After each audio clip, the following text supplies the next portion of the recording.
Hello everyone, this is Kat. Welcome back to My Hero Academia Podfics. Today will be the continuation of Yuuei Survival Guide. This will be part 33, chapter 33. Izuku isn't very there for a while.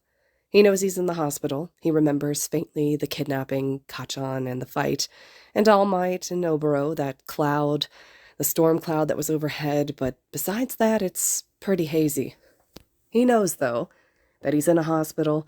For the first time in days, he's having some pain that's been blissfully ebbed away, and his arms, well, he can't exactly feel them, but a squinted glance down proves that they're still there.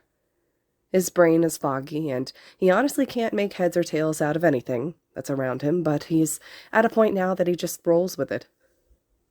Even when he does wake up, he doesn't feel like he really is awake. He faintly remembers waking up in a panic at one point. He's alone, and he's not where he had been, and he doesn't quite make sense of it. He remembers calling out, but can't for the life of him remember what he'd said. And then there's that breath of relief because he's not alone, like he'd thought. Shota and Hazashi are there, and they're talking so sweet and soft. He knows they are, can see it in their expressions, even when their words feel like cotton in his ears. He doesn't stay conscious for long. The next time he wakes, he's a bit more lucid. His head is still cottony, and his eyes are blurry, and he feels drugged up, but he's not in any pain, so he takes it as a win. He blinks his eyes open, manages to sit up just a bit, enough to survey his surroundings and frown thoughtfully. He glances to the side, spotting an empty chair. He blinks owlishly at it, then frowns.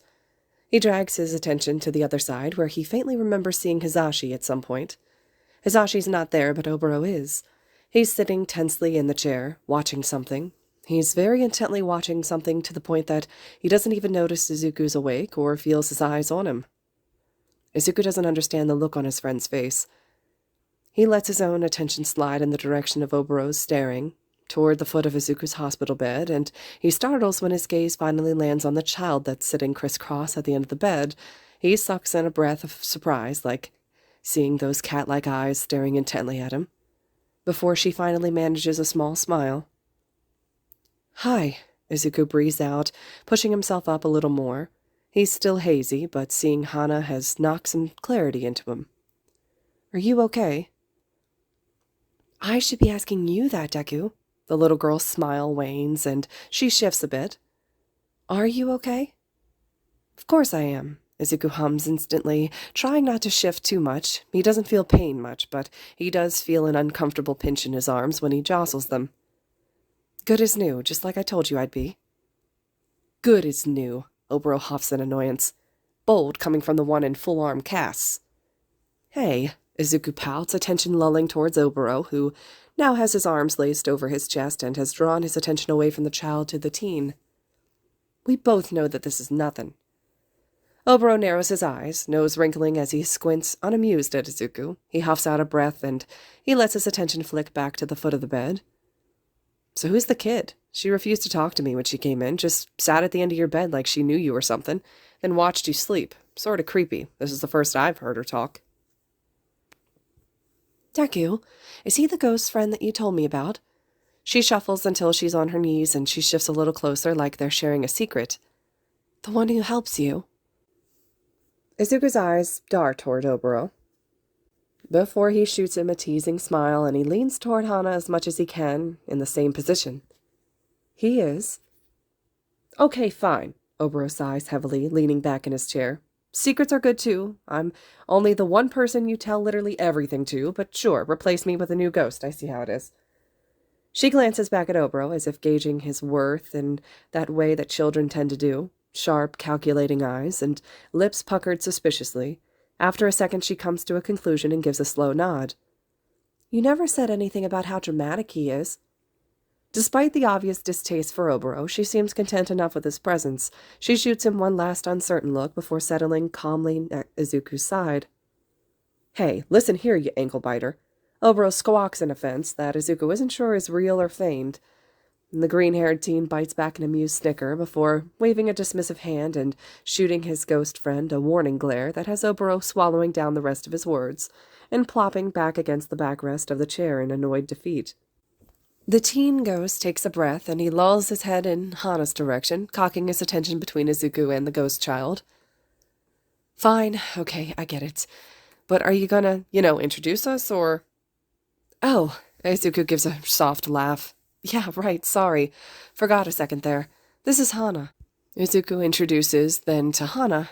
And Hana, this is Oboro. Hana kept me company while I was with the League, and Oboro, he's a hero too. He's helped me a lot. I saw him help you. Hana ducks her head and picks at the thread on the blanket. When Sensei was there, it was really scary, so he must really be a hero too. I couldn't help you like he did. I'm sorry. Oboro looks taken aback briefly, before his expression softens in that touched, children can be so cute kind of way. It's nice to see that kind of look on the ghost, a soft, fond smile. Don't be. Izuku lulls his head, making sure to soften his voice. It wasn't your fault. All that matters is that you tried, right? It really is fine. I mean, sometimes even Oboro and I can't help each other either. It's all right. Oboro's expression has twisted to one of confusion now, eyebrows furrowing when Izuku glances over, but a quick shake of his head has the ghost biting his bottom lip and keeping quiet. Hana stares down harder at the blankets. Are you really okay? I will be, Izuku offers calmly because he knows he doesn't quite look fine yet, but he has high hopes of making a full recovery. I have my guardians and my friends to help me, and now I'm here in the hospital. I'll probably be getting help to heal me up real quick. You don't have to worry about me. That's good. The corners of Hana's lips curl into a half smile. I just wanted to make sure since you weren't very okay, and then you didn't wake up for a long time, and I was worried. I had to go with them, but I was really very worried about you. I'm really glad that you're okay now, and I'm sorry for my brother and his friends being so mean. Oboro tenses where he's sitting, but Hana doesn't seem to notice. Izuku taps the bed with his fingers just enough to get the ghost's attention before he waves his fingers in a way that he hopes will convey that the ghost should keep quiet for now. Answers will come, but not when Hana is here to hear them as well. That's not your fault. I thought we decided that we shouldn't be apologizing for things that aren't our fault. Izuku snorts a laugh, pausing for just a second before. I think you're crazy, he teases. Hana brightens significantly, before her face twists into a playful look of annoyance. No, you're crazy. The little girl giggles at that, and it's really very cute. He doesn't imagine that there's a lot in her life as a ghost that she can giggle at. It hits him like a brick that this little girl has seen the fight against All Might and All for One, that she'd probably seen whatever went down at the bar that had led to the fight. It makes Izuku feel almost sick to think of someone so young, technically, seeing things like that, and often, too. There's no doubt that the League had been up to more than they know about. So, what are you going to do now, Hana? Izuku asks quietly, and Hana instantly folds in on herself, tugging her knees to her chest. You know, you don't have to stay with your brother, right? I know. She's picking at the thread again. I could leave, like Mom and Dad, and Grandma and Grandpa, but I don't want to leave him. He's still my little brother, even if he's a bad guy. I love him, Deku. I remember him being a little baby when Mama brought him home, and we all just left him alone back then, when... She sucks in a breath, wiping at her eyes. He didn't mean to. Dad was just so mean, and I just don't want to leave him alone again. I can be a better sister, even if he doesn't know that I'm there, you know? Besides, we've always been together. I can't leave him now. I'm sorry. Oboro's frowning thoughtfully, but Izuku just manages a light smile. He can't say he does know. There's still a lot that he doesn't understand. She hadn't really touched on anything past the fact that she and Shigaraki were siblings. She hadn't really touched on how she died, but clearly it had been traumatic if the whole family except for Shigaraki was dead. He can hazard a guess based on what he knows, and he has a bad feeling about what could have happened. But it really isn't his place to pry any more than he already has, as much as he wants to. He really does think that if he challenges Hana now, she might never come back. He wants her to have someone, even if that someone is just him, to fall back on if she needs it. He knows he probably could seek information and burn the bridge he's somehow managed to build, but the thought of using this little ghost child makes him feel sick, no matter who her connection to the living world is. Maybe that's a mistake, but he always follows a certain set of morals when it comes to ghosts, and he doesn't intend to change that now. Plus, he can't know too much information so suddenly. People don't ever believe him when he says he can speak to ghosts. If he just randomly knows things that he shouldn't, people get nervous and uncomfortable, and they start to assume things. More than once he had gotten called a stalker and a creeper because a ghost had wanted him to pass on a message, and it always stings. It's why he doesn't very often pass messages along. It's why ghosts have almost given up on trying to use him. So he just nods now. They stare at each other for a second, and Izuku feels Oboros gaze on him. He clears his throat and manages a little smile at the child. Remember, you can always come find me if you need me. I'll find a way to help you. I know. She brightens slightly. You're a hero. If I ever need a hero, I'll come to you. You know, Dad always said that heroes weren't good. Always hated him when we talked about him, but I think he was wrong. You're really good, Deku. It shouldn't warm his heart so much as it does to hear her say that. It's not like she, as a ghost, has a lot of options. But it's still nice to hear. Hana gives him a warm smile before she's slipping off of the bed. She hesitates at his side, looking like she almost wants to try and touch him. He feels bad about trying to get her to touch him back at the bar and can't help but wonder why it didn't work. Hadn't Oboro used his power right after? Why could one but the other couldn't? I should probably go now, Hana tells him softly, taking a couple steps backward toward the door. My brother's really upset about what happened to Sensei. He wasn't very nice to him most of the time, but he was there, always there. Izuku tries not to let anything show on his face as he nods. You stay safe, okay? I will, she scoffs with childlike attitude. Her arms lace over her chest, and she shoots him an unimpressed look that he can't help but find adorable. She pauses, looking back at him hesitantly. You too, please. Just in case I need you, because you wouldn't be a very good hero as a ghost, you know? So, stay safe. I'll try, Izuku laughs. He can't help it when his smile even widens further as Hana's roundabout way of showing that she cares. It's cute, honestly, even if she scowls and huffs when she notices the smile. See you around, Hana. Bye, she pouts, turning and leaving through the wall without even waiting for a response. Izuku lets his eyes slip shut, body suddenly feeling very heavy. The drugs are clouding his mind again, but he's not sure if he managed to shove the effects down for Hana's sake, or if another round had been set to slowly administer. Where's Sho and Zashi? Cafeteria, Oboro tells him easily, reclining back in the hospital chair as much as the cheap plastic will allow. Doctors didn't think you'd be up for a couple more hours, so Shota went for a coffee. Then Hisashi decided that they both needed real food, so Zashi's probably trying to force Sho into picking something real to eat. I thought about going too, but I didn't want to leave you alone in case you woke up and then Hana showed up, and I didn't like the way the random creepy ghost child was just staring at you without saying anything. Okay. Izuku hums distantly. He tries to order his thoughts around as he dissects Oboro's words. He frowns to himself without opening his eyes. She's not creepy. I just think she's a bit mistrusting, and so are you, Mr. Judgment. You know, someone could theoretically call you a creepy ghost as well. That's just rude, Oboro pouts. I thought we were besties. Izuku snorts a laugh without opening his eyes. He feels like he's drifting, or starting to drift off. It's a pleasant feeling. So, Izuku forces himself to blink tired, hazy eyes open and turns his head toward Oboro. I don't think anyone answered my question on who that child was. Oh, Izuku hums as a fuzzy feeling slowly crawls through his mind. Shigaraki's sister. Izuku loses his battle, with trying to stay conscious, letting the fluffy numbness carry him away. Hang on, Shigaraki's what now? Hey, dude, wait a second. You can't just drop something like that and then pass out, Izuku. The next time Izuku wakes up, his mind feels a little bit clearer. He blinks his eyes open and stares up at the ceiling for a long while.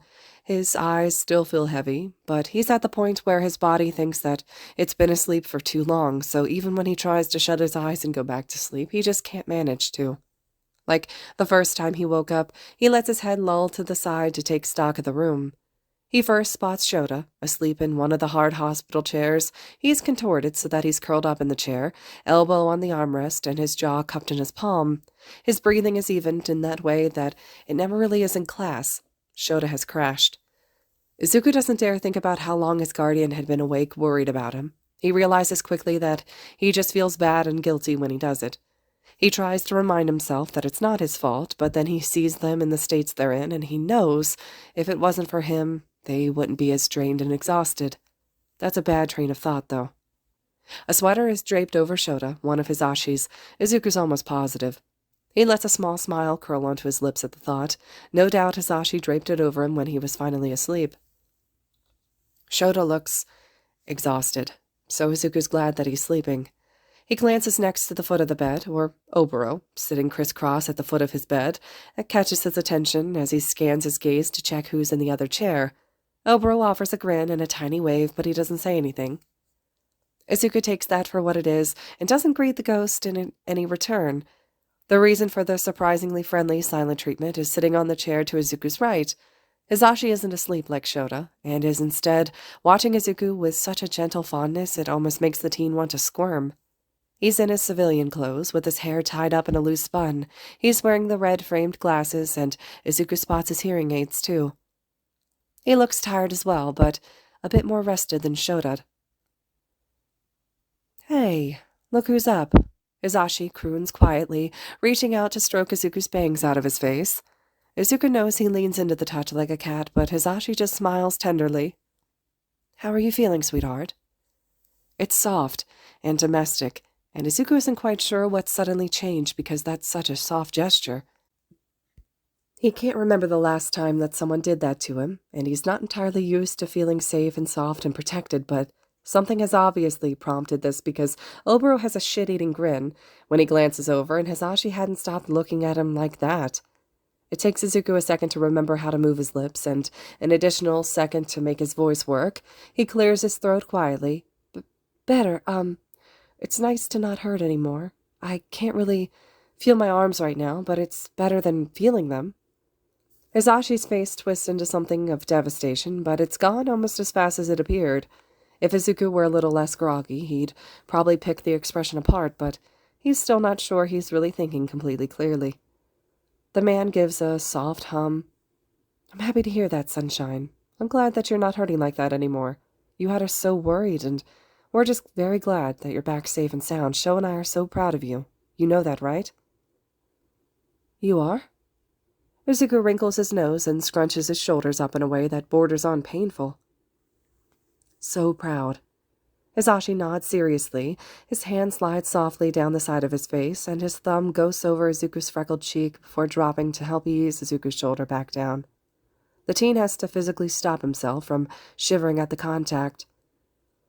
"You scared the hell out of us at that camp, kiddo, but you were so brave, and smart, and badass." "Badass?" Izuku squeaks, just knowing that his cheeks are flushing at the unexpected compliment. He's not sure he's ever been called a badass before, and by Hisashi as well. "Definitely badass," Hisashi laughs.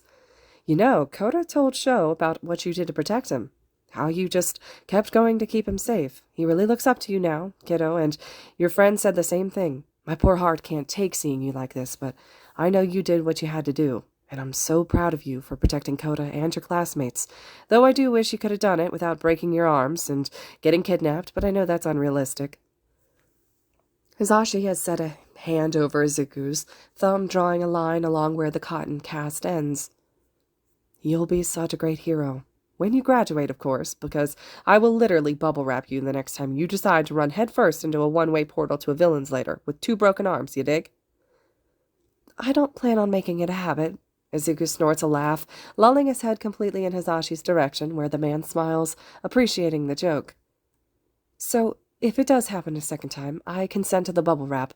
Sounds sort of fun." "Don't tempt me." Hisashi gives a bright laugh, and Shota stirs slightly, but he doesn't wake. Hisashi glances over, expression softening even more before he looks back at Izuku. "But seriously, Sunshine, you'll be an amazing hero. I just know it." "He's such a sap." Oboro chimes in from the foot of the bed, and Izuku lets his eyes flick toward him. Hisashi definitely is being pretty sappy, but why? Why now? Man, I really do wonder why he's suddenly so smitten with you. The ghost definitely knows something.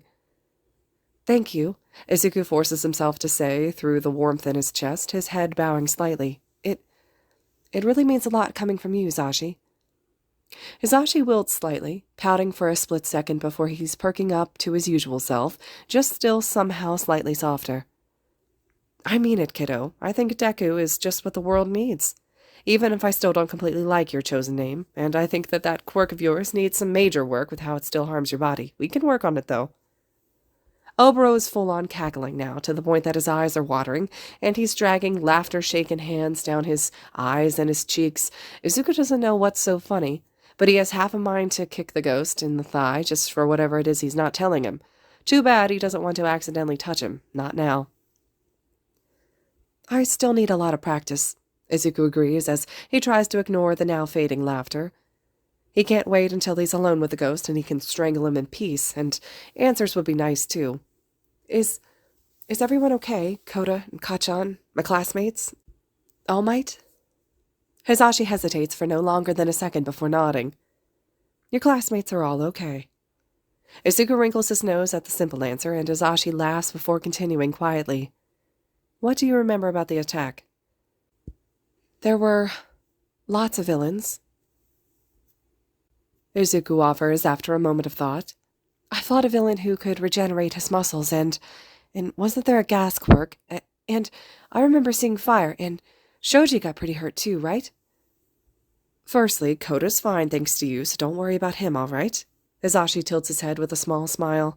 Everyone's doing well. Most of the students have already been discharged at this point. There was a vapor quirk, and it did knock some students out, but there was no lasting damage to anyone's lungs or their heads when they woke up. Some students did get hurt like Shoji, but everyone's been healed up. I assume it's no surprise to hear that you had the most injuries of the bunch. I mean, the villain you took out? Sheesh. Hisashi lets out a low whistle, that impressed sort of way. Big guy, that one. I only saw his photo on the news when the arrest was announced. The police have been after him for a while, but his work it's something else. I'm terrified of just thinking about you in that fight, sweetheart. Izuku gives a nod, wincing subconsciously as he thinks about how close to dying he'd come. He probably wouldn't have made it out of that fight without Kota and Oboro. They'll have to thank the little boy the next time he sees them. Izuku chances a quick look at the ghost, only to find that Oboro is watching them with a mournful look. Anyways, Katsuki was admitted to the hospital too. He broke a couple of ribs somewhere along the line, and he was fairly dehydrated, but he should be getting discharged soon. All Might, well, he's okay, but I think you should probably talk to him. I don't know much. His care is pretty confidential, but he is okay. So is your internship mentor. He's up and moving, even against the doctor's orders. Gran Torino was there? Izuku blinks in surprise. He doesn't remember that. A lot of heroes were there. Hisashi offers solemnly. A lot of heroes got hurt. That villain they captured, he was really dangerous, Sunshine.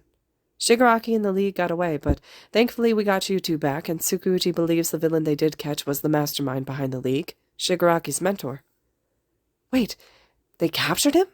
Izuku jolts up in shock. Really? He looks toward Oboro, who knows, and can't help the way that his heart skips a beat when the ghost gives a tiny smile and a nod. All for One was arrested, thank God. What Hana had been saying earlier made sense now, Sensei being gone and Shigaraki being upset. He's already secured in Tartarus, Hisashi tells him softly, brushing his finger through Izuku's hair again. He won't hurt you again, Izuku. That's good, Izuku breathes out, relaxing into the pillows. Heard he was really, really bad. I don't remember a lot, but I do remember seeing All Might fighting him, and he looked strong like All Might. It was a crazy fight, Hisashi agrees thoughtfully. We only really saw the tail end of the fight on the news. I don't know if you saw it, but a huge storm cloud obstructed the helicopter that was trying to report the fight for most of it. We've never seen a storm like that. It's just suddenly was there, and then it was suddenly gone. Izuku sucks in a hopefully unnoticeable breath, and he shoots his gaze to Oboro, who looks almost guilty despite the fact that he basically saved the day with the quirk. Really? Oh yeah, Hisashi nods. Meteorologists still have no idea how it happened. A phenomenon. There have been loads of speculations out there, but no one has any idea really what happened. Izuku breathes out something that he thinks sounds a bit like a huh, but he can't wrap his head around the cloud Oboro had made. There's no doubt it was all Oboro. He'd made a storm cloud. How'd he do that? He faintly remembers Oboro admitting that he'd never done anything like that before. Izuku shifts so that he can scratch his cheek against his shoulder, pushing down the questions that he has for now. That's, weird. Definitely, Hisashi agrees with a light laugh. Anyways, there's no point in worrying about a weird storm, though. You should be focused on building up your stamina, and the sooner you do that, the sooner we can bring you home, yeah? Izuku smiles fondly. Yeah, I miss the cats. And they miss you, Hisashi promises, a little louder than before. I've been dropping by to check on 'em. The Murray's had 'em at her place with sushi while we've been here with you, and Nemo, if you can imagine, hates it. Just as a warning, we're all going to be mauled by the cats when we're home, and you'll get the worst of it because they absolutely hate the smell of antiseptic. You know, after the USJ, Nemo didn't get off of Shota's lap for 9 hours straight when he was released. Really? Izuku smiles lightly, thinking of Shota, more bandaged than man at the point that he was being crowded by 3 cats who refused to leave him alone. Probably his happy place, honestly. Uh-huh. Hisashi nods theatrically. He was so in his element, purring. He was probably happier there, after almost dying, but being the cat's center of attention until those bandages came off, than he was when we got married. It was adorable, but you can't tell him I said that. Oboro snickers behind his hand, eyes flicking toward Shota fondly. That's probably true, actually. Izuku can't help the laugh that he lets out, wishing faintly that he too could hide it behind a hand. He's not sure that he'd be able to, even if he tried. His arms feel like anvils. I also really want to sleep in my bed, with my blankets. Is it weird that I miss the cat stuffed toy that Shota got me when you guys first took me in? Makes me feel kind of childish, missing something like that, but I do. Not at all. Hisashi shakes his head, once again petting Izuku's curls back. It's a comfort item, and there's nothing wrong with that. You're allowed to be a kid, sweetheart. You are a kid. I'm sorry we didn't think to bring it for you. I'll tell you what, though. Why don't I ask Nem to bring it in when she comes by to drop off some clothes for us? Really? That fondness is swirling in his chest again. Really. Hisashi confirms it with a fond seriousness. Anything that'll make your time in this boring place a little bit more bearable is totally worth it, you dig? I have a feeling that the doctors around here will want to keep you for a few more days, and you know how Recovery Girl is when it comes to stuff like this. Izuku laughs again, nodding his head in agreement. He settles down as Hisashi's fingers continue to card through his hair. It feels nice.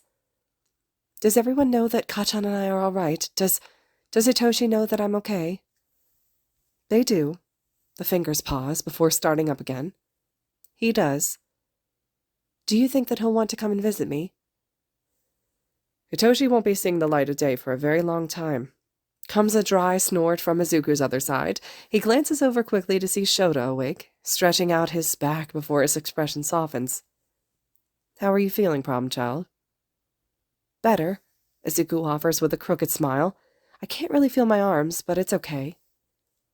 That's just the pain medication, Shota tells him, hunching forward slightly so his elbows are on the edge of Izuku's bed. They have you on some pretty heavy stuff, until your stamina's recharged, enough for Recovery Girl to try and mend you up. Oh, Izuku hums, and it makes sense. He probably should have thought of that. What happened to Hitoshi? Hitoshi? Shota slumps down further, voice balanced between exasperation and annoyance. Decided it would be a good idea to join up with a couple of your classmates and play vigilante. They attempted a rescue mission for you in Bakugo. He what? Izuku gapes. Oboro squirms uncomfortably at the end of the bed, and Izuku tries very hard not to let his attention snap in his direction. That was a guilty squirm. An accusing growl of "what did you do" sits on the tip of his tongue, but he swallows it down. Are they okay? No one was hurt. Shota sighs heavily, like the whole ordeal had aged him 10 years. But they could have been. It was dangerous and reckless, and I still haven't decided on a punishment for your peers. Ida and Todoroki should have known better after Hosu. Izuku's mind is going a mile a minute as the information sinks in. So much could have gone wrong with that. They'd put themselves somewhere that they shouldn't have been, but at the same time he knows he probably would have found a way to get Kachan too if he hadn't managed to be there with him. He'd have done the same thing in Hosu with Ida and Todoroki, so he really doesn't have much room to say anything. But still, the League and Shigaraki and All for One are dangerous. You do not want to be on their radar. Izuku has long since learned that the hard way, after all his run-ins with the decay-quirked villain. Well, does Shigaraki know they were there? Do you think that they're targets now? He'll be mad that All for One was taken into custody. Well, Shota drags his fingers through his hair and he sits up. As far as we believe, none of the villains were aware they were there. By the time we had a visual of the fight, Shigaraki and his followers were gone, and All Might didn't even know that they were there until Hitoshi announced himself and used his quirk on the villain. I still don't know whether to throttle him or be proud. And hang on, what? Hitoshi used brainwashing on All for One. Hitoshi brainwashed the strongest villain Japan has ever seen. Hitoshi was not only there, but also illegally used his quirk to gain control of the situation, of the fight. What? Izuku's mouth feels dry, and he lets his eyes flick solemnly to Oboro. It's all the confirmation that Shota is saying is true. Oboro would have been there, would have seen it play out. Hitoshi did what? My response exactly, Shota huffs dryly. It was really cool, Oboro offers when Shota and Hasashi share a look between them. Toshi made him get on his knees and then put his hands behind his head until All Might arrested him. It was just All Might and All for One there. I didn't even know the students stuck around. Is Hitoshi in trouble? Honestly, Shota cracks a tiny smile. I don't think Hitoshi will be ungrounded until he graduates. He can't help but laugh in surprise. I mean like, real trouble, as scary as parent trouble is, like, legal trouble for the quirk usage. I don't know. Shota shrugs with a tight expression of poorly hidden worry. Yagi hasn't made an official statement yet. There aren't any real signs that Hitoshi was there. No audio on the news coverage broadcasted of the fight, and you didn't see any of the student rescue party until after the fight finished. We do know Hitoshi used his quirk. He told Tsukuji, and All Might mentioned it briefly when he saw him before he was taken away to get fixed up, but the public doesn't. I don't know what All Might plans to say about how the villain just submitted. Shota hesitates, head falling back so that he's staring up at the ceiling. He could be truthful and say that Hitoshi was there, and we can't fault him for that. It's the truth, and Hitoshi has to live with the consequences of his own actions, but he could also keep quiet and protect Hitoshi. There can't be any charges laid on him without someone placing him at the scene and reporting the quirk usage. Hitoshi isn't seen at any point on the news, and without the audio, there's no actual proof of illegal quirk usage at all. So, he might not be in trouble. Oh, he's definitely in trouble. Hisashi shakes his head. We know he used his quirk. Principal Nezu knows, All Might knows, and Detective Tsukuchi knows, too. He did use his quirk, and he was there, but it won't be publicized unless it's made public. That's Hitoshi's only saving grace in the situation. It's like when you, Todoroki, and Ida fought Stain, Shota adds. It was covered up, both to save your reputation as hero trainings, as well as the school's reputation, thankfully, but you were still in trouble. You still had consequences. I just can't defend him with this. He did help, but he did do it illegally, no matter his intentions, so whatever Yagi chooses to do, that's what Hitoshi will have to live with. That doesn't seem fair. Izuku argues without thinking. He's more like stating a fact instead of arguing. He's not sure why he's more upset with Hitoshi's punishment now than he had been with his own back during their internships. Maybe it's because it's All for One. The villain is in custody now. Hitoshi helped. That he shouldn't be in trouble for that. We know. Hisashi smiles sadly. But that's not how the world works. It's the Commission's world, and we just live in it, you dig? We just have to wait and see, kiddo. All Might's taken a couple days to recover, and then he'll make his statement with Tsukuchi. I think All Might'll cover for him, Oboro offers calmly from the foot of the bed, and Izuku startles, having almost forgotten the ghost was there. The ghost has his knees drawn up to his chest, not looking at Izuku as he speaks.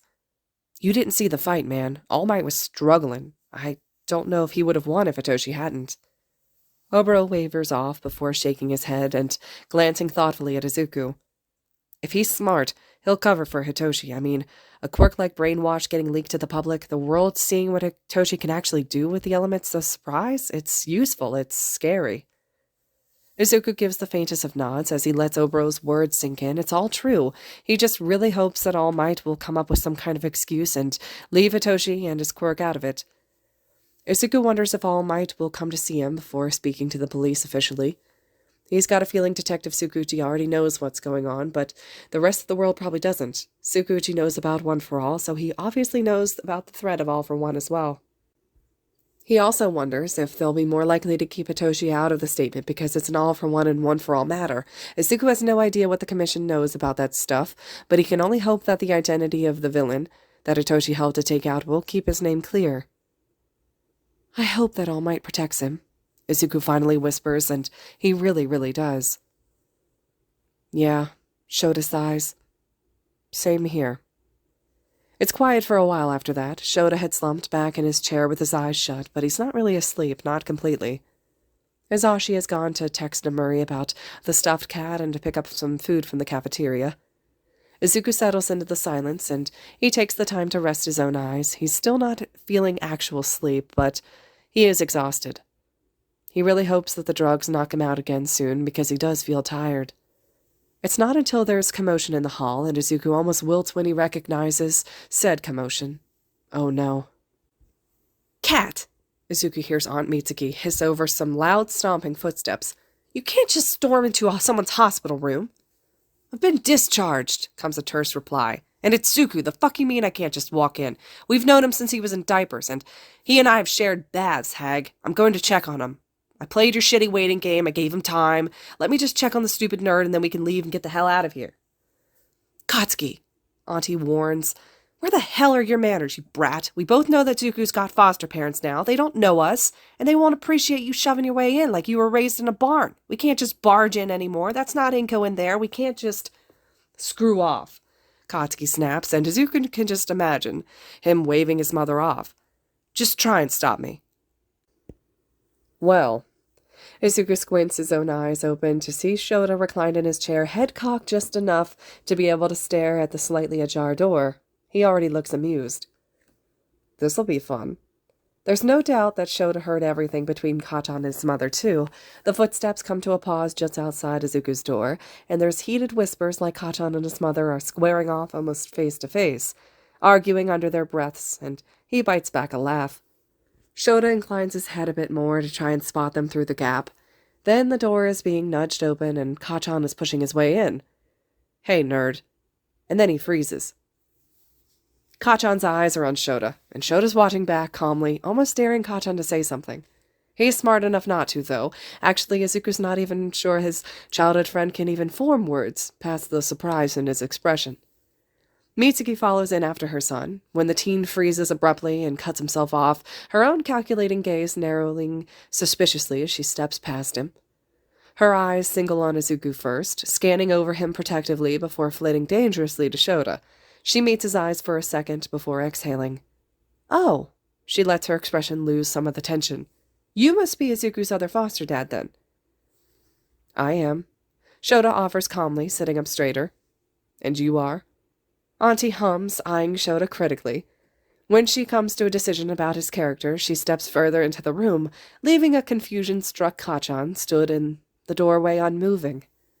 Auntie clears her throat, arms crossing over her chest in a resting position. We haven't met yet, but I did meet your husband just after the sports festival, when Izuku-kun came over to our house. I'm Bakugo Mitsuki, this gremlin's mother. Zuku's mother and I were really good friends. I remember Hisashi mentioning you. Shota bows his head in a nod. I'm Aizawa-sensei. Katon finally finds his voice, staring in shock. His wide eyes dart toward Izuku, flicking between the boy in the bed and the man at his bedside, before settling on Izuku once again. What the actual fuck is going on here? Izuku, what the fuck is this? Your foster dad? Aizawa-sensei? Your foster dad is Aizawa-sensei? Aizawa-sensei's married? Fuck off, you can't be serious. Tell me you're fucking joking.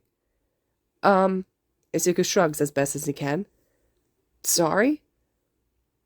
Aizawa-sensei, huh? So you're the famous homeroom teacher who almost died protecting these brats? Mitsuki accuses lightly. The remainder of the tension in her stance is bleeding out. She deemed him safe, just like she had when she'd met Hisashi. Shota's brows furrow, almost unnoticeably, before he ducks his head in a suspicious nod. Thank you, She bows, and Shota looks almost mortified. Thank you for protecting them, for protecting my hot-headed son. My husband and I are very grateful for everything you've done for our little boy since the start of the school year. I know he's a pain, but thank you for keeping him safe. Huh? Kachan growls, scowling at his mother. Mitsuki just returns the scowl, and the two glare at each other. Shota looks completely out of his element, even after being so smug before they'd entered the room. He probably didn't even think about the possibility that Kachan may very well be the spitting image of his mother, with a mirroring attitude to boot. Izuku almost feels bad that he didn't warn him, but then again, neither did Hisashi. Auntie, Izuku calls quietly, saving Shota from having to formulate a response to someone like Kachan's mother, genuinely thanking him. Izuku isn't sure that he really gets a lot of gratitude, especially since he's underground. What are you guys doing here? Kat was begging to come make sure you were all right. The little shit was being more antsy than ever, just whining to come see how you were feeling. I haven't gotten a moment of peace since the brat woke up. Mitsuki drags her attention away from Shota to move to Izuku's bedside, eyes carefully scanning over the wounds. How are you feeling? Kachan shakes himself from his stupor, so he can whip toward his mother with a vicious snarl of, huh? And he sounds so offended that she'd say something like that, even if Izuku had heard Kachan in the hallway. Showing emotion had never really been his strong suit. Mitsuki pays her son no mind, as a deep frown settles on her face. Her eyebrows knit together as she looks over the damage. 2 full-arm casts is pretty awful to look at. The last time she'd really looked at him like this was when he'd taken a header off of the public playground slide on one of those many occasions his mother was working and Auntie was stuck watching him. He doesn't think he could have been older than 3 at the time. He vividly remembers her panic, even if he was only a toddler. It's there too now, but nowhere near as wild. It's more concerned now. I'm feeling a lot better, Izuku tells her honestly. He doesn't like her being worried about him. Shota, at his side, hides a snort of almost disbelief behind his hand, eyeing Izuku thoughtfully. Glad to hear that, kiddo. You always were a tough little thing, even when you were looking up at me all teary-eyed, always promising me that you didn't get hurt and that you were okay. Auntie reaches down to pat at his blanket-covered foot, lip caught between her teeth as she scans over his arms again like she just can't believe it. Geez, though, somebody really did a number on you, didn't they? He manages a small nod, feeling small being the only one stuck in a bed. It's different from when he's just been him and his guardians in the room. Yeah, Izuku winces, but everyone's okay now, and that's what matters. I'm glad you haven't changed, Izuku. Auntie gives him a soft smile. I still wish my little cat had half as good of an attitude as you. I always thought your mother lucked out. Don't you give me that look, Katsuki. We both know Izuku's a sweetheart, and you're far too much like me. God, I don't know how your father survives with the 2 of us around. Whatever. Kachan grits his teeth, but he doesn't look overly offended. He still sneers back at her with his arms crossed over his chest. It's softer than the sneer that he shoots their classmates, almost playful. Or as playful as Kachan gets. You're letting the fact that you have a favorite child show again, hag. Knock it off. Auntie scoffs lightly, striding towards Kachan to throw an arm over his shoulders and tug him close. She's being gentler than usual, cautious of his injuries. You're my baby boy, and you know it, you little jerk. You know I love you. I will throw myself out the window. Kachan snarls, but there's no real heat to it. He grits his teeth and glares toward the window like he's seriously considering his threat. He's not. Izuku shakes his head at their antics. It's very familiar. He's glad they haven't changed much either. Shota's watching the exchange thoughtfully, studying Kachan and his mother with the eyes of a pro and a teacher. Izuku wonders what he's thinking, but he wouldn't dare to ask. The Bakugos haven't seemed to notice the studying glint in the underground hero's eyes. Shota goes to open his mouth, but is promptly quieted by the door squeaking open. Everyone turns to see who's coming in. Hey, kiddo. Hisashi steps into the room, pausing for a second to blink at the Bakugos before smiling widely. Bakugo-san, it's been a while. Did you come to check on Izuku? Yamada-san, Auntie greets back with a small smile. Yes, we were just... Yamada? Present, Mike? Kachan all but wheezes before he's whirling around to glare daggers at Izuku. Izuku just gives a nervous grin and attempts to lift his shoulders in a shrug. He doesn't get very far. Aizawa-sensei and Mike-sensei, fuck nerd. Any more secrets? Izuku shakes his head. That about covers it. Kachan narrows his eyes as Shota and Hisashi stifle their laughter. Hang on. Present Mike? Auntie's grin widens. Now you, I know. No offense, Aizawa-san. These two were absolutely obsessed with you when they were knee-high. They used to whine and plead until I'd let them stay up and listen to your radio show on the weekends. Probably your two biggest fans right here. Hisashi grins widely, looking genuinely touched. He glances between Izuku and Kacchan, where his grin sharpens, and Izuku just knows that he's in for some teasing. He should have expected Auntie to take an opportunity that she could to embarrass Kacchan and Izuku just along for the ride. What the fuck? Kacchan sees, turning to his mother with clenched fists. You can't just fucking say things like that, Hag. I see him in class every day. It's no big deal. Mitsuki rolls her eyes. You two are adorable. That hero worship, I swear. All I ever heard was All Might this, Present Might that. Those matching onesies you two always wore, I have so many cute pictures. Shut the hell up. Izuku agrees with the sentiment from Kacchan, knowing a flush is crawling up his face, probably to the tips of his ears at this point. He wishes more than anything that he could hide his embarrassment in his hands, but they're still useless at his side, so he suffers instead. I would love to see those photos, Hisashi chirps, shooting Auntie his present mic grin. This is the sort of embarrassment that you'll never live down. Izuku's just glad that Hisashi hadn't walked into the room with Izuku's stuffed cat. Then he'd never live down the cooing from Auntie and Kacchan's teasing. Talk about mortifying. Izuku's in the hospital for 4 more days after the day that he actually wakes. He's in the hospital just under a week from arrival to being discharged. The second day after he wakes up is when All Might finally releases his statement to the world. It's a breath of relief that he leaves Hitoshi's name and his quirk out of it. So by all accounts, Hitoshi wasn't even on scene until the fight was finished, which doesn't mean that he'll get off scot-free. He was still somewhere he wasn't supposed to be, so he'll be getting punished for it just the same as Izuku's classmates are. The statement reports a known and trusted but nameless underground hero using their quirk to take control of the villain's arms and legs like a marionette puppet until All Might could arrest them. There's no further detail on the quirk, which is not odd if the nameless pro that they're using as a scapegoat is an underground hero. Izuku doesn't know if a quirk like that actually exists somewhere, but it sounds really cool. Still, it's believable. And it matches up with what Izuku had seen on the news rerun that he'd watched on the TV. He's so grateful that All Might really did cover for Hitoshi's bold and illegal move, because it really could have ended badly for him, even though he did help in taking down All for One. That doesn't amount to much in the eyes of the Commission if it's done illegally. Izuku really does get the need to help, and moving before you really think about it, but it's awful watching it happen to someone else for doing something good. All for One was a threat, and Hitoshi apprehended him without violence. What an amazing quirk. Izuku hadn't had much for company in the hospital over those 4 days, though. Shoda and Hisashi are usually in the room, always, or one of them is, usually, at least. He sees doctors and nurses who come in and out, and a couple of pros have dropped in, like Gran Torino and All Might after they both got fixed up, too. He doesn't see hide nor hair of his classmates, but he assumes that's because Shoda told them that Izuku couldn't have visitors. He's a little sad that he doesn't see his peers, but he's glad that he doesn't have to explain his parental situation to anyone else just yet. He doesn't see Hitoshi, which sorta sucks, but he assumes the other teen is already stuck in his grounding isolation. Shoda himself had seemed pretty upset, but from the few times that Izuku's met the man's sister, she'd seemed a little protective for obvious reasons, her brother and son choosing a dangerous career. What's surprising is the fact that Kacchan had come back to visit once again, showing up alone and out of the blue. He picks the exact moment when Shoda's gone to Yuuei to sort some stuff out with Nezu-sensei, and Hisashi had stepped out for a call. The ashy-haired teen had mostly just wanted to grill Izuku about his foster parents, which Izuku totally understands. He's honestly excited there's someone else he can talk to, someone who's not a ghost, or the nephew of his foster fathers. It's actually a fairly nice conversation with Kacchan. He hadn't even yelled once. It had been civil enough of a conversation that when Hisashi returned, peeking into the room without actually opening or pushing the door ajar, he announced himself. He'd actually surveyed over them, and sent Izuku a questioning look when they'd caught eyes, and he stepped away after deeming Kacchan calm enough to be left alone.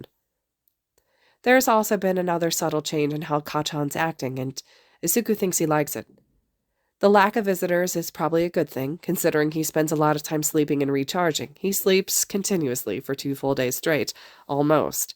He sleeps, wakes to eat what's been delivered for mealtime, tries to keep himself coherent enough to converse with his guardians and his ghost friend for a little while, before ultimately succumbing to exhaustion and drugs all over again. The 3rd day is when Recovery Girl deems him well rested enough for her quirk.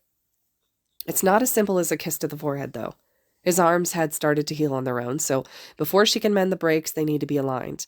It makes sense in a gruesome sort of way, but that doesn't mean that he's not anxious to have his bones broken all over again. He's taken to surgery for that, though, and put under general anesthetics. It's a fairly simple procedure, over in a couple of hours tops, and once it's done, his arms will mostly be healed via quirk. He's sent to the recovery room with 2 freshly bandaged arms and a linger quirk kiss on the forehead. It takes almost all of his stamina to heal his 2 arms to about 90%, so he sleeps for the rest of the 3rd day and late into the 4th. He's told he wakes up a couple of times, but he doesn't remember a thing. Finally, the evening of the 4th day, he gets released into Shota and Hisashi's care, arms casted for another week while he finishes healing, but he can now feel them and the pain is almost entirely gone. He sleeps in his own bed that night, with all 3 cats, 4 if you count the plush that's clutched to his own chest, sprawled around him and a ghost keeping watch. July, as it turns out, is the month of birthdays. It's Hitoshi's birthday first, on the 1st day of the month. Izuku, Shota, and Hisashi are all invited to Hitoshi's home for cake and presents. Hitoshi had only wanted Izuku to come over, and it was a simple request that his parents didn't mind allowing, even though he was still technically grounded. He'd never been to Hitoshi's house, but it's nice. Bigger than Shota and Hisashi's apartment, but further from the school. It's homey and lived in. There's photos lining the walls, lots of Shota when he was younger, and those awkward sibling poses with the 2 Aizawa siblings. There's tons of pictures of Hitoshi as well, and a whole bunch of people Izuku doesn't know. There's a lot of purple hair in those photos.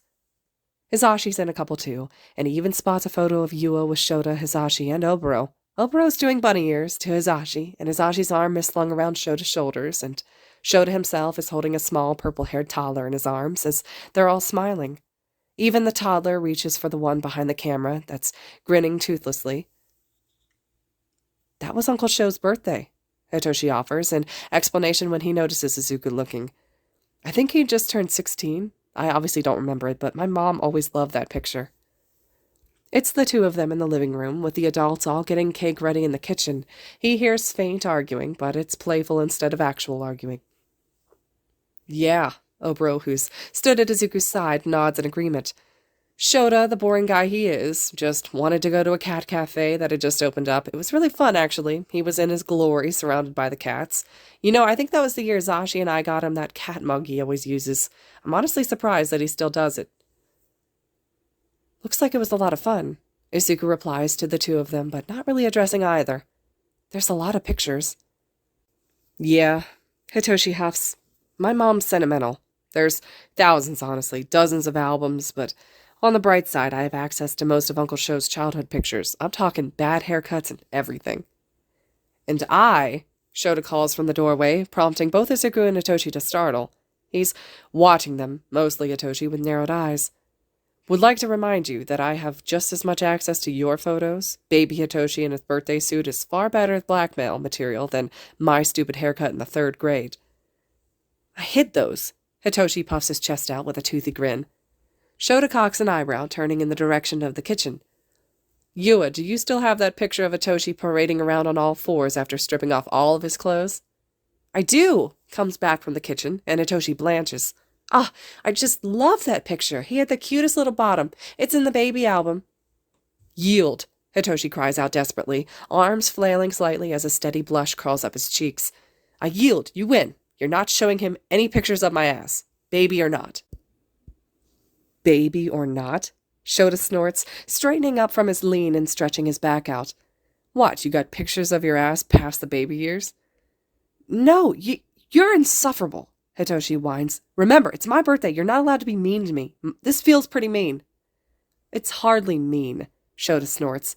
Baby butts are nothing. They're honestly cuter than anything. But I'll tell you what, I don't show him any of yours, and you don't show him any of mine, deal? God, yes.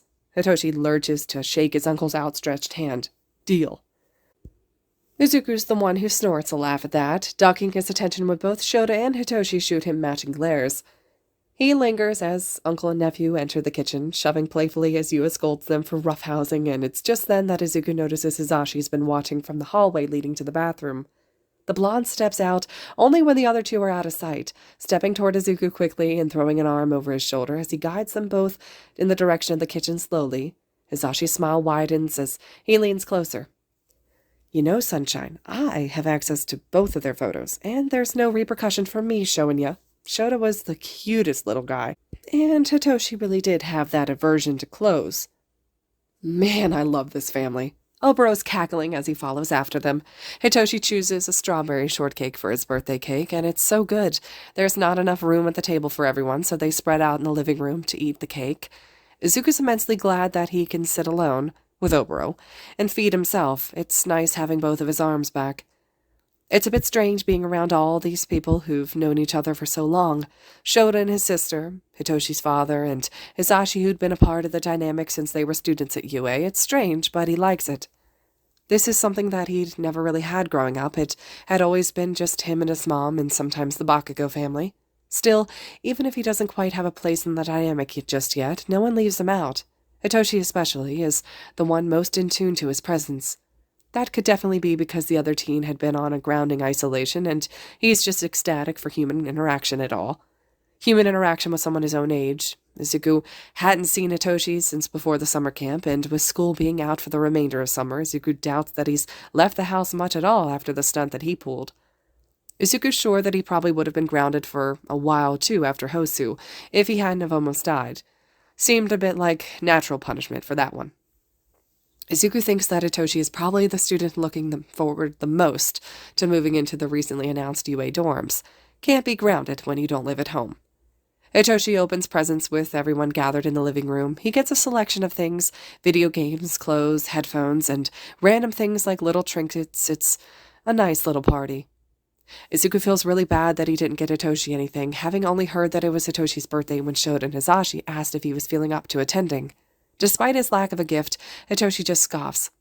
Honestly, dude, your presence is enough. Play a couple rounds of that new game with me and we'll consider that a gift. And by Izuku playing the game, Hitoshi means Oboro playing the game when they're tucked away hidden in Hitoshi's room when the adults are cleaning up. Izuku plays a bit too, and it's nice to play all three of them together even though he still sucks at video games. They move into the dorms right around Hisashi's birthday. Classes haven't started yet, but the teachers are being given a bit of extra time to settle in before they need to be corralling their students. Izuku still keeps himself busy setting up his dorm room despite the fact that until everyone else moves in, he sleeps upstairs in the apartment too. It's weird to have 3 bedrooms.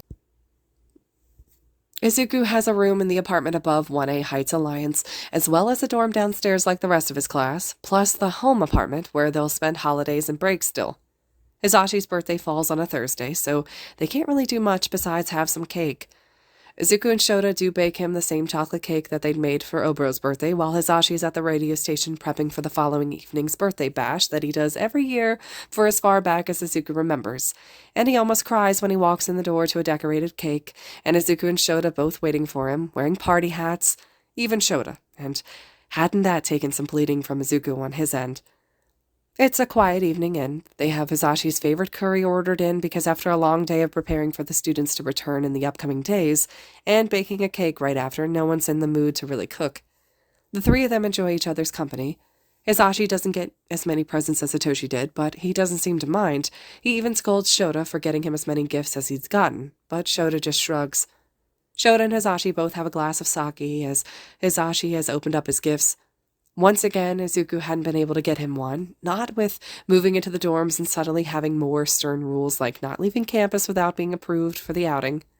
He feels awful anyways. Nah, Sunshine, Hisashi coos, wrapping Izuku in a hug.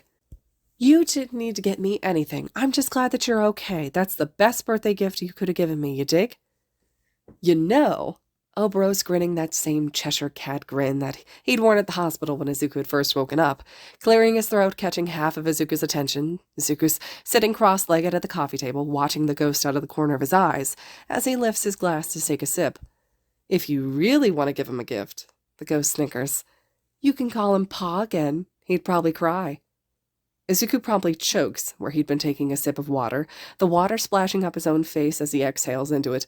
He coughs, pounding at his own chest as he shoots the ghost a betrayed look. He'd done what? And no one had told him? Oh, God. You okay, problem child? Shota asks as he holds out a napkin. Fine, Izuku yelps, and he's taking the napkin and just hiding his scarlet cheeks in it. I'm okay. Sorry, wow, I don't even know what happened. Forgot to breathe or breathed into my water or something. He called them and they didn't say anything? They're acting all normal? Did it offend them? Did they not care? Should he be cautious of what he says? Why didn't they tell him off for it? Why didn't they tell him at all? He's so embarrassed. And if you really want to make him bawl, call Shota Dad again, too. He's still coughing as Oboro continues, and Izuku just knows the flush is crawling up his ears, too. You'll get 'em both with that. You should have seen their faces when you called them that in the hospital. I... Izuku forces himself to stand, using the table as leverage. I'm going to the bathroom. Be right back. He beelines around the couch, entirely too aware of his guardians watching him as he goes. He gestures at his side for Oboro to follow, and the ghost dutifully trails after him, that obnoxiously smug grin on his face. Asshole. He locks himself in the bathroom and draws in a breath. What the hell are you talking about? You probably don't remember it. Oboro sits on the tank of the toilet with his feet on the seat.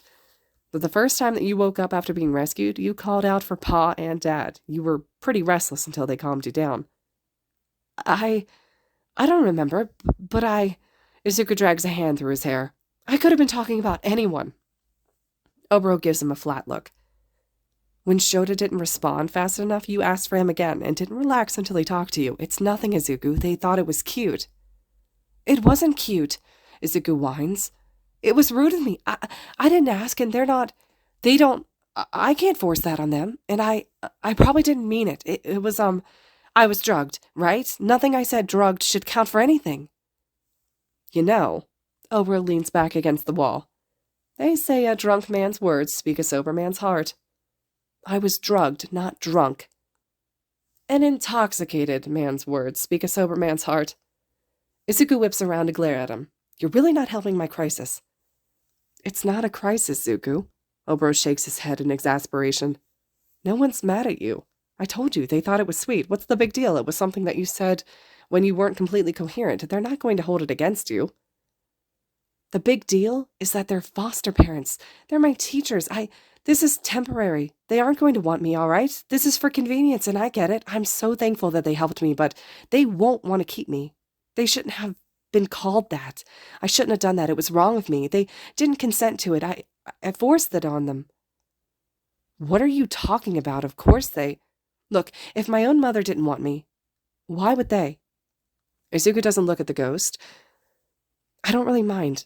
Like I said, I'm thankful for everything that they're doing, but I won't blame them when it's over. I know that this isn't permanent. It's just... It doesn't matter.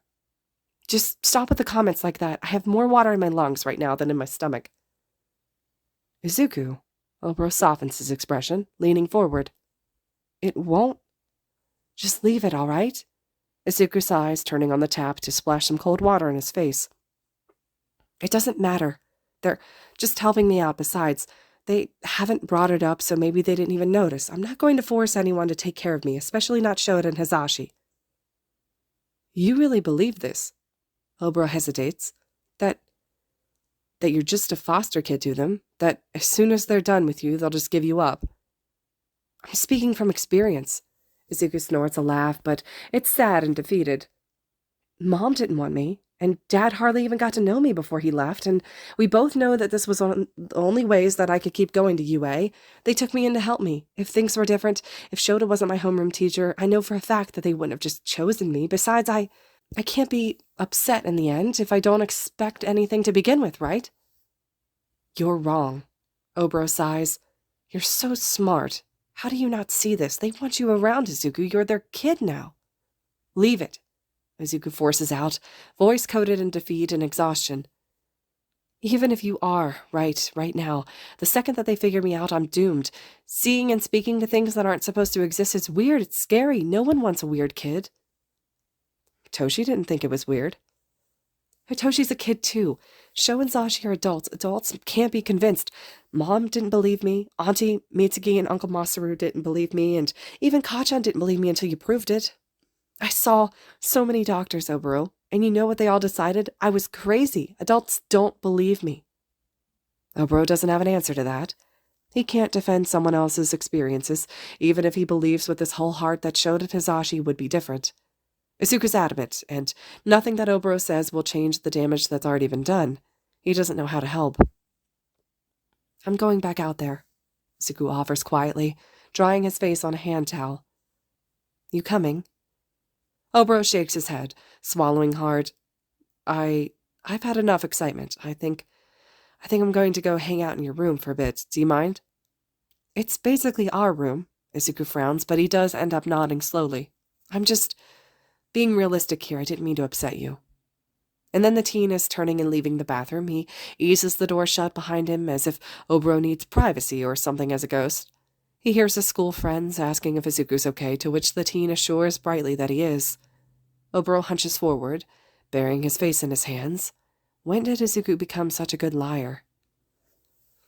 The month carries on. The students return to campus a few days before classes officially start up again, so everyone can set up their dorms and settle into their dorm life.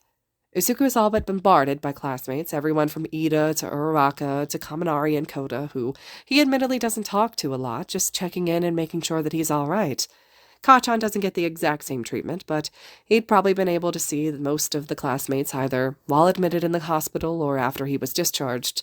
Things settle out after that, though. It feels like, before Izuku even knows it, his birthday has arrived.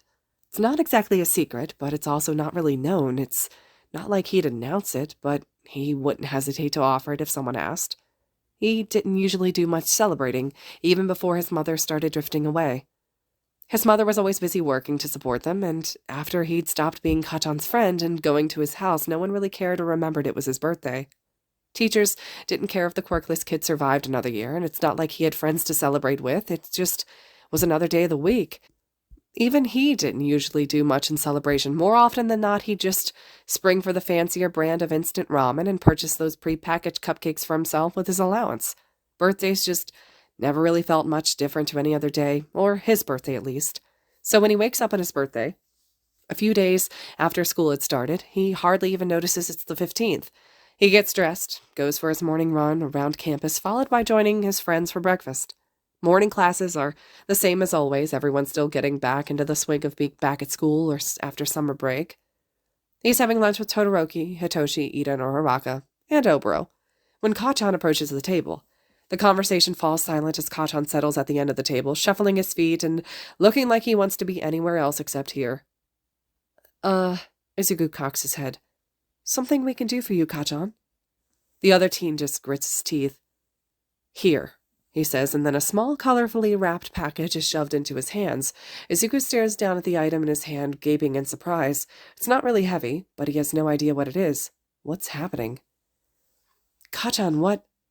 Happy birthday, nerd. Kachan says without looking at him. The old hag demanded that we get you something because, different this year, open it or don't. I don't give a fuck. Thank my mom anyways. You got it, nerd? Yes, of course I will. Izuku nods hurriedly. Thank you, Kachan. Kachan just grits his teeth harder, turning away sharply. Whatever. Izuku stares down at the gift in his hands, a tiny smile lifting to his face. He looks up to see Kachan's slumped form that's making his way back to his own lunch table, where Kirishima, Kaminari, and Sero are waiting. He can take a guess at what's changed, but that doesn't change the fact that his childhood friend had just given him a birthday gift. The last time that had happened would have been just before elementary school finished, when Auntie was still unaware of the rift settling seriously between them. What the fuck? Izuku snaps his attention up to where his friends are all staring at him. It's Hitoshi who muttered the words. What the fuck, Izuku? What? Izuku frowns, setting the gift down on the table so he can pick up his chopsticks again. What do you mean, what? Hitoshi hisses, narrowing his eyes. It's your birthday? Izuku rubs at the back of his neck. Yeah? It's your what? And you didn't even think to tell me? Oboro soundlessly slams his hands down on the table, expression twisted between pouting and devastated. I can't believe you didn't even tell me. Why didn't you tell us? Todoroki frowns, eyebrows creasing together. Happy birthday. Oh, thank you, Todoroki-kun. Izuku beams, before sobering and giving a nervous laugh. And, I don't know, didn't seem important. Everyone seemed busy, what with us all moving into the dorms and everything. I can't believe you never told us, Uraraka gasps. Happy birthday, Deku. What a wonderful surprise, Ida blinks before chopping the air. I wish you a very happy birthday, Midoriya. I wish I had known. I could have gotten you a gift as well. You are a very good friend, and I would love to celebrate it with you.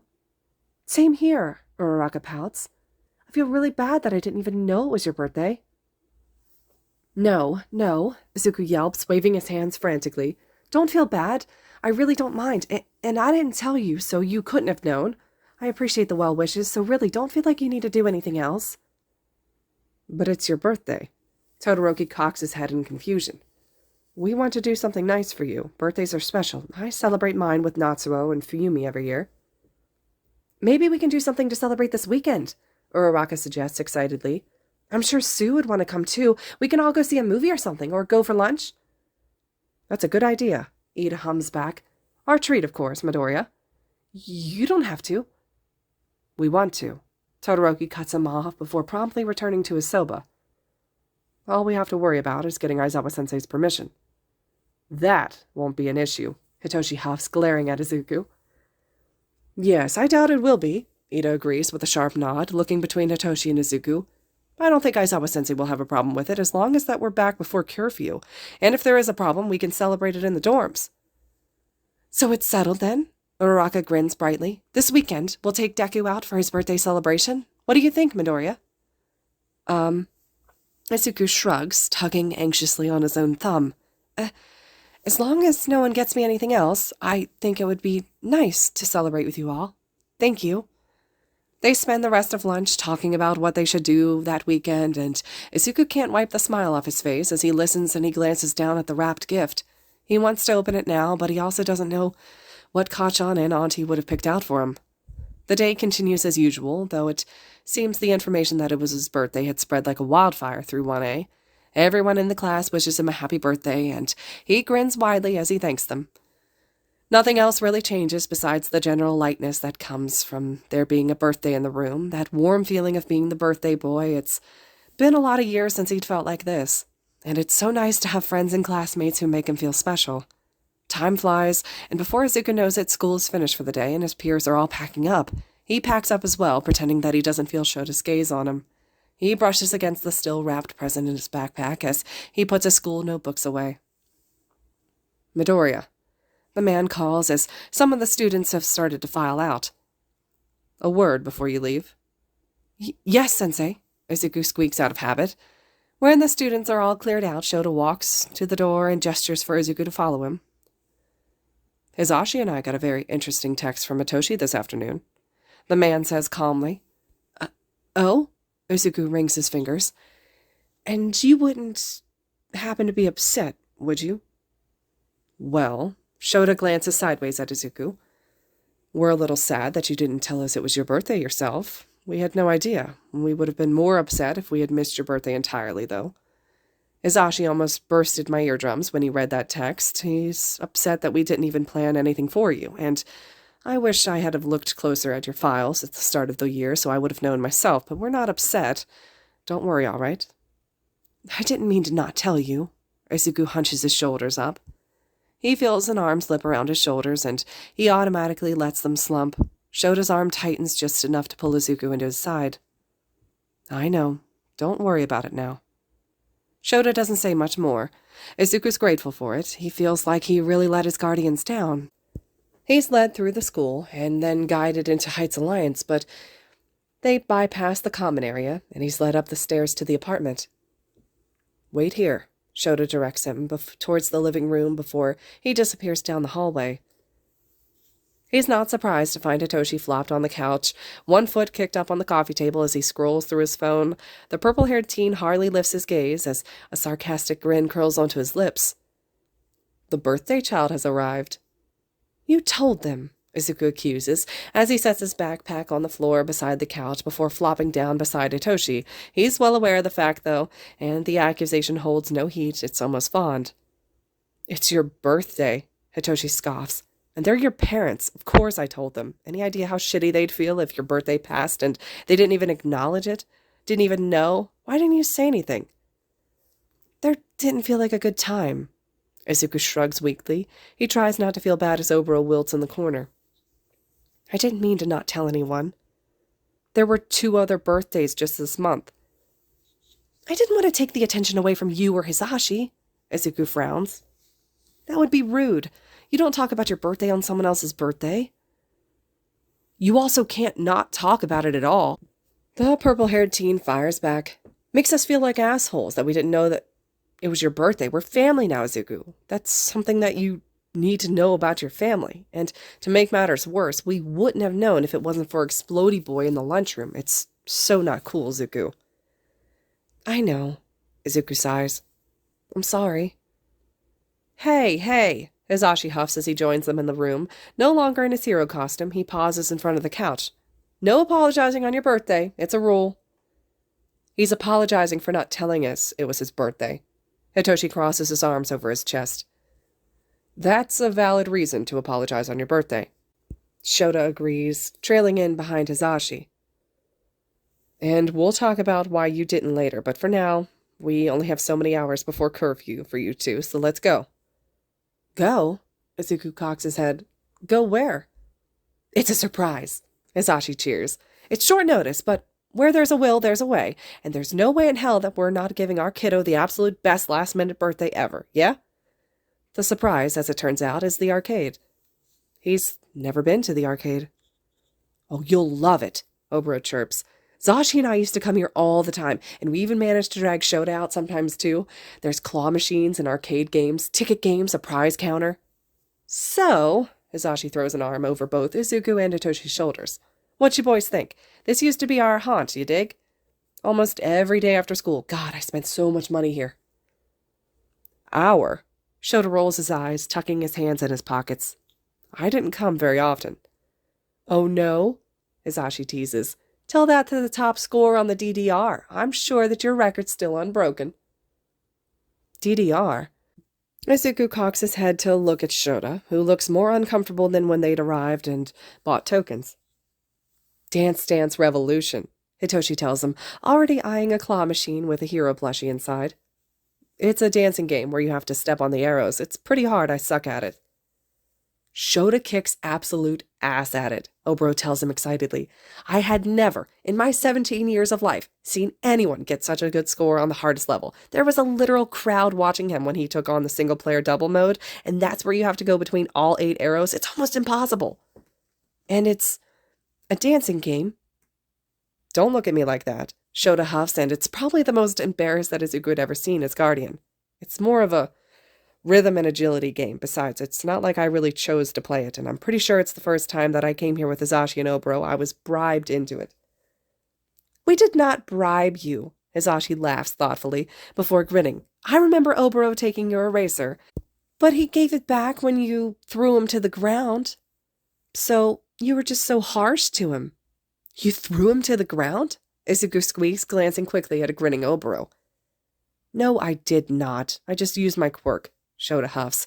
The idiot decided to ride one of his clouds up into the ceiling at the exact moment I activated Erasure. He dropped. I apologized. It was an attempt at murder, Oboro tells Izuku dramatically. I dropped like 2 stories, landed on my ass, almost broke my leg, all for a cat eraser. Can you believe that? A cat eraser? Izuku repeats on autopilot, looking toward his guardians in surprise. What an odd item for this whole story to revolve around. It makes sense, though, knowing what he does of Shota. He's not ready to find them both staring back wide-eyed. How did... Bingo! Hisashi laughs good-naturedly. Man, Sho, the kid knows you so well. It was a cat eraser. Good guess, Sunshine. Anyways, Shota only ended up coming with us that day because he felt bad that he almost killed Oboro. He even bought Oboro some tokens to make up for it, which he spent on DDR. He was never any good at it. It's like he had 2 left feet, you dig? Hey! Oboro scoffs, arms crossing over his chest as he pouts. Not so much twinkle toes yourself, man. You don't do close combat for a reason. He's a liar, Zuku. I was so good at that game. Like you have any room to talk. Shota lolls his head in Hisashi's direction, looking unimpressed. For a man who loves music, you have no rhythm whatsoever. Thank you, Oboro huffs as Hisashi gapes in offense like a fish out of water. Can't believe he's throwing the dead friend under the bus. That asshole. Good thing Shota's got my back. Shota drags a hand up through his hair. You both were awful. Neither of you could pass anything past the basic difficulty. I only tried the stupid game so I wouldn't have to be witnessing you two dancing like chickens any longer. Izuku does laugh when Oboro and Hisashi both squawk out synchronized heys. There's something about being witness to the three friends bantering, even if not everyone is heard. It's nice. His guardians aren't stressed, and they're in a casual setting, and Oboro's making comments and being heard in a sense, adding to the conversation in a way that only Izuku gets to know. "Will you play today?" Izuku asks quietly, looking between his guardians. "It sounds like fun." Hitoshi at Izuku's side has brightened considerably, a smirk on his face. "Yeah, Uncle Sho. Will you play today? Sashi says you've got game, but I've never seen it." Oboro is grinning widely, almost bouncing on his feet as he looks between Shota and Hisashi before focusing solely on Shota, who's watching Izuku with suspicion-narrowed eyes. Hisashi is perked up, already scanning the arcade for a DDR machine, hand clamping in Shota's long-sleeved shirt sleeve as well. Shota hesitates before slumping his shoulders and letting Hisashi tug him toward the now-located DDR game by a grip on his sleeve. "Oh my god," Oboro wheezes through a laugh as he follows the two adults. "He's actually going to do it. You, Zuku, have that man wrapped around your little finger. He hasn't even come here in years, let alone hopped on the DDR game. This is perfect." "I've been trying for years to get him to play this," Hitoshi tells Izuku under his breath as the two of them follow the two men. "You work miracles. I will forever be in your debt. Now, help me figure out how to record this without getting caught. My mom would love to see it." "I will confiscate your phone." Shota throws back over his shoulder at Hitoshi. "You're not my teacher." Hitoshi cocks an eyebrow. "We're not even on campus." Shota offers that scary grin. "Yeah," he agrees. "Which means I don't have to follow the school rules. You're not my student right now. You're my nephew. All bets are off." "Did that sound like a threat to you?" Hitoshi wrinkles his nose, turning to Izuku. "That feels a lot like a threat." "Record me and you die, you brat." Izuku snickers. "I'm pretty sure that was a threat." Hitoshi just snickers back, glancing at where Shota is looking back at them in exasperation, as Hisashi drags him along, completely ignoring the conversation in what could only be a learned sort of way. Izuku wonders how many times that he'd completely just ignored Hitoshi and Shota that were bickering over the years. The game they arrive at is big. There's a huge screen and 8 colored arrows on a platform of sorts. Oboro is the first to bounce onto the small stage, grinning widely. "Man, this brings back so many memories." "Zuku should play first since he's never played," Hitoshi tells the group. "And I'll play with him since you two have that weird rivalry thing going on. We can do easy mode. It'll be fun." "That's a good idea." Hisashi nods, already moving to insert some tokens. "Step on up, listeners. Let's see what you got before Sho and I smoke the two of you with amazing scores." They play the game, and somehow manage to make it to the end. It's fun, but Izuku knows there's no way he'd be any good at any other level. Hitoshi doesn't look too entertained by another round either, purple eyes flicking toward where Shota is watching them from just behind the balance bar. "So, Uncle Sho, you playing or not?" All right. Shota sighs, grabbing Hisashi's arm and pushing his sleeve up enough to access his wrist. The dark-haired man steals one of the hair ties off of Hisashi's wrist and makes quick work of tying his hair up. "Let's do this, and just so we're clear, I'm only entertaining this because it's your birthday, problem child." Izuku watches with a smile as his two guardians step up onto the platform, easily maneuvering through the menu like it's second nature. They select the second-to-last hardest level for Hisashi's sake. Shota tells them without looking back, and the blonde shoots his husband an offended glare. The music is really upbeat, and the beat itself is almost hard to follow, but Shota and Hisashi are managing it. It's amazing, really, how fast they're moving their feet. Izuku stares in surprise, and Oboro lets out a low whistle beside him. "Cool, huh?" The arrows get faster as the song progresses, and Shota moves without hardly breaking a sweat. He's quick on his feet and fluid when it comes to the placement of them. "How are they doing that?" Izuku asks Hitoshi, who looks just as impressed. "I've never seen Shota move like that in class ever. Do you think it's from all the practice as a hero? I bet he learned a lot from his hero work." "His hero work?" Hitoshi snorts. "Oh, no. Nope, that's not it. But I can see where you're coming from. He's agile and swift, sure, and fast, but that's not why he's so good at this. Well, not entirely, at least." "How is he so good, then?" Izuku lets confused eyes trail to where Oboro is snickering behind his hands as he listens in on the conversation without taking his eyes off of the two DDR screens. "You see," Hitoshi throws an arm over Izuku's shoulders. "Uncle Sho took some dance classes as a kid. Tap, mostly." "No way." Izuku yelps, gaze shooting to where Shota still has a line of marvelous on his side of the screen, Hisashi struggling to keep up. That can't, really? Tap dancing? Shota? Are you sure?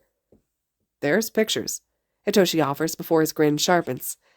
And a couple videos that I'll be more than happy to show you. I didn't believe it either until I saw the proof. My mom says he could have been a professional tap dancer if he hadn't gone into heroics. Watching Shota's quick feet work, he really can see the basis of tap dancing in how he steps, with either his toes or his heels depending on the situation, and the position of the arrows beneath him. Unlike Hisashi, who's throwing his entire foot down on each arrow clumsily, it really does make a difference. We didn't know Shota when he took tap lessons, Oboro tells Izuku leaning on the balance pole behind the game. Honestly, we were thrown completely when he had hopped up on that platform beside Hisashi for the first time and pulled this act out. We begged to know his secret as to how he was so good, and he didn't tell us for weeks. It took a lot of insistence on Hisashi's part to break him. Still, never seen him actually tap dance, though. Not in person. That's so cool, Izuku grins. He's so good at it.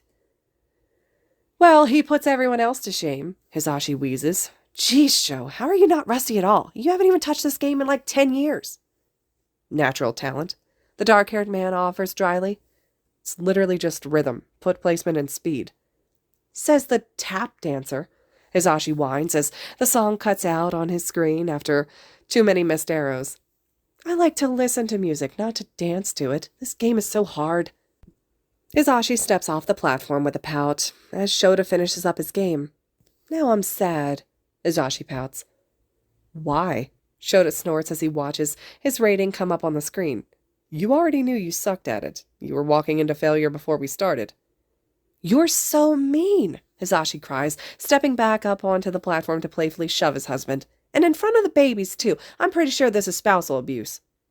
Please, Shota huffs, flapping a dismissive hand. If anything, it's emotional abuse. Besides, I'm just stating the obvious. Your first wrong move was thinking that you could beat the hard mode after not playing for years. If you couldn't when we were kids, you probably can't now after all this time. That's Hisashi's toxic trait, Hisoshi whispers to Izuku with a solemn nod. Izuku can't help but giggle. You both are awful human beings, you know that? Uncle and nephew alike, Hisashi heaves dramatically. So cruel. This is a toxic environment. This is an arcade. Of course it's toxic. Shota blinks. Just be glad all the heckler teenagers aren't here this afternoon. If you thought they were mean when we were teenagers, too, imagine any preteen seeing you lose the game now. Yeesh, you're right, Hisashi shakes his head. Preteens are mean. They will always make your abuse look like child's play. I never knew a random child's words could hurt so much. There was a group of kids who were really mean, Oboro tells them. He's up on the abandoned platform now, tapping the arrows with the toes of his shoes like he's getting a feel of the game. He has no weight to him, so it doesn't do anything more than glitch the screens faintly. They thought Shota was so cool after seeing him play, not that he cared. But Hisashi and I? We were bullied by those children whenever we touched it. Now that I think about it, maybe we did suck? Izuku tries not to smile when he thinks of children heckling Oboro and Hisashi. It's an entertaining thought because kids can be mean. Koda had been a spitfire and a tough nut to crack, too. You can't just take the things kids say to heart because they will hurt your feelings. Can we go play the claw machines? Hitoshi cocks an eyebrow. As much as I love to see you two sharing your childhood trauma being bullied by kids in your teen years, of course, but it's, a birthday, remember? Right, Hisashi jolts. Sorry, kiddos, we're all getting reminiscent over here. You're getting reminiscent. Those kids like me, for whatever reason, flocked around me like ducklings whenever you two dragged me out here. They probably thought you were cool, Izuku offers. I thought that was cool. I always thought your hero work was good, but that was amazing. Do you think that your dance classes helped with your agility? Should I take dance class? This is why he's my favorite, Shota tells Hitoshi and Hisashi as he hooks an arm over Izuku's shoulders. Now Toshi's right. Let's go do something else. We've got a reservation that we can't miss in a little while. Oh, right. Hisashi nods seriously. Can't miss that. They play the claw machines for a little while. Hisashi wins both a purple and a green cat plushie from one of the machines, and he laughs when he hands Hitoshi and Izuku the cat that matches their own hair color. Izuku bows in thanks, while Hitoshi narrows his eyes at the cat, expression drawn between adoration and offense. Both of his guardians turn out to be amazing at ticket machines. There's a rivalry there that spurs them on, and so by the time they're ready to leave, there's a hefty amount to be exchanged for prizes between the four of them. We don't need any of this stuff, Shota shrugs, burying his hands deeper in his pockets. And it's your birthday. Pick something you like, problem child. What about Toshi? Nothing else I want, the purple-haired teen shrugs. He's already holding the cat sticker book that he'd selected with his own tickets, with the little head of the purple cat that's peeking out from his sweater pocket. All yours, birthday boy. He feels childish, zeroing in on the All Might figure that's on one of the higher shelves. It's a Silver Age costume, and it's so cool, very detailed for what it's priced at. He can imagine that very figure being quite expensive at any merch store. Shota seems to know Izuku better than he thinks, because when Izuku shrugs awkwardly, the man asks for that very figure. The worker behind the counter barely even blinks as he turns to grab the box figure from the back room. It's Satoshi who suggests a small paw print-shaped pillow, telling Izuku that it'll fit in with his bed theme of the now two stuffed cats that he owns. Oboro loudly exclaims it's a good idea from where he's up close, inspecting all the trinkets behind the price counter, but it's just that Izuku is mortified his friend knows about the cat plush that he already has. But then again, Hitoshi had been in his room before. The remainder of the tickets are spent on small items, mostly sweets that Izuku shares with everybody as long as they're heading toward the door, Shota ushering them along. They end the evening in the cat cafe with an hour reservation. The four of them order a warm drink and a slice of cake. They're cuddled by cats, and his guardians even purchase some cat treats that they have all the cats in the room flocking to their table. Izuku has a lap full of an orange tabby cat, and Hitoshi's trying to lure over a solid black one. Shota's petting the cat in Izuku's lap, while Hisashi waves around a feather toy that 3 different cats are all stalking. Izuku really can't help but grin as the slices of cake and hot chocolates, coffee for only Shota because he forbade Hitoshi from ordering one as well. They arrive and everything looks so good, but before he can dig in, Hitoshi steals his fork. It's Hisashi who produces a small package of candies from his pocket, and Shota lights the wick with a lighter, and he grabs from his own. Izuku watches the light flicker, feeling the chilling presence of Oboro over his shoulder, who's leaning back against his chair. You gonna make a wish? Oboro asks softly, face right by Izuku's head. He gives a hardly there shake of his head, and he leans forward and blows out the single candle on the slice of cake. He glances around, Hisashi grinning widely, and Hitoshi asking what he wished for. Shota is leaning on his fist, watching Izuku with a soft expression. What more is there for him to wish for? Later that night, Izuku will open up the present from Kachan, hidden away in his dorm room after returning from his birthday, that it was his outing with his family, or, his guardians and friend. Inside, there's a single notebook. The front cover of the book is one of those photos that move and change the image depending on the angle you're looking at. The image it swaps between are 2 photos of All Might in 2 of his coolest costumes. Izuku takes a second to look back and forth between the 2 images, tilting the book in his hands. It's obviously one of those books that's marketed toward children. The moving image of All Might is proof of that, but Izuku stares down at the book and he smiles. It's perfect. All right, everyone. This concludes Chapter 33 of Yuuei Survival Guide. Lots of fluff and birthdays in this chapter. It was definitely a long one, but definitely worth it. I hope you guys enjoyed it as well. Chapter 34 will be next, and as always, thank you so much for listening.